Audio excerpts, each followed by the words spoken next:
Hi, I'm John Debbins, and I'm here to discuss the relationship between water, climate change, and deforestation. This is homework for week 6, part 1 of the course CTB 3300WCX. When I was working as a pilot in Malawi, I used to fly quite a bit between Mzuzu and Lilongwe. And as you can see here, the flight path actually crosses over this is a long way, this is Mzuzu.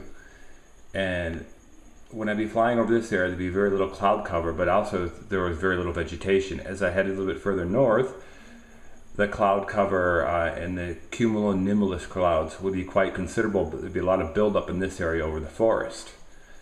And you'd see clouds such as these building up over the area. Or here's a better picture of example of a cumulonimbus cloud. And these clouds lead up to thunderstorms. And I was often quite curious about the cause and effect of that. And I'm put the camera down here.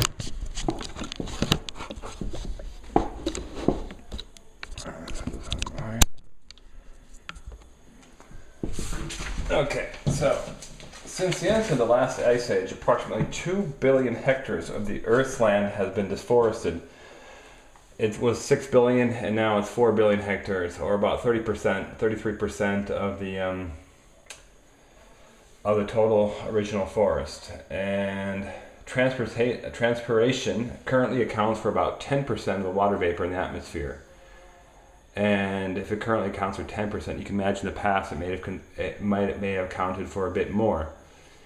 And a reduction of forestation may reduce the influx of water into the atmosphere, thereby reducing the total stock of atmospheric water. And also, it's important to recognize that forests are also a stock of green water. And here I have another slide showing this. Make sure I can see it. Okay, in this slide, you can see how the forests actually transpire quite a bit of water up into the atmosphere, and that's because they have a greater amount of stoma per organism and also per square meter of surface area of the ground than, let's say, a pasture, because a pasture is relatively short, whereas a forest has several different layers and many more stoma per square meter. And you can also see that the green stock, or the green stock of water, is much larger, in fact, because the organisms themselves are much bigger, and they also occupy a greater vertical space. And interesting enough, they transpire a considerable amount of water, and maybe this is one of the reasons for this considerable cloud cover this area. And in the area in the south of that area, as I was showing you, there was very little cloud cover, so I often wonder if there's any association between the two.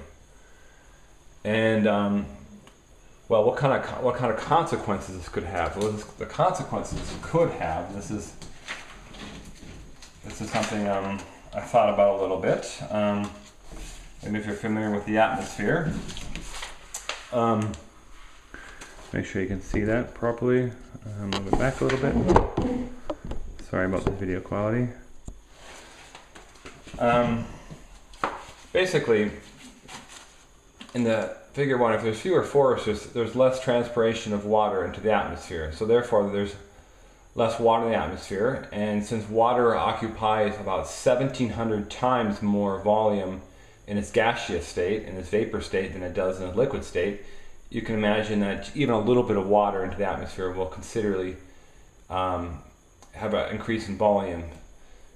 And basically, the idea I had was that if you increase the volume of the troposphere, this area here, it'll be like blowing up a balloon inside another balloon of the stratosphere around here, and increasing the distance of the stratopods, this area here. And the importance of stratopods is that it's where the temperature is actually 0 degrees Celsius. It's actually much cooler below it.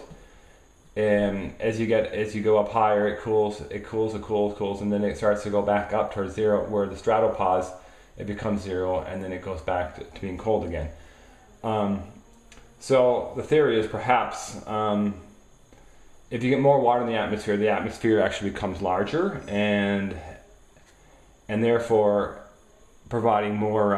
Yes, I know water is a greenhouse gas, but also there'd be also more water in the atmosphere, which would lead to more cloud formation, which would actually end up reflecting a lot more clouds, as I've shown in this slide here, where the clouds actually end up reflecting quite a bit of the radiation.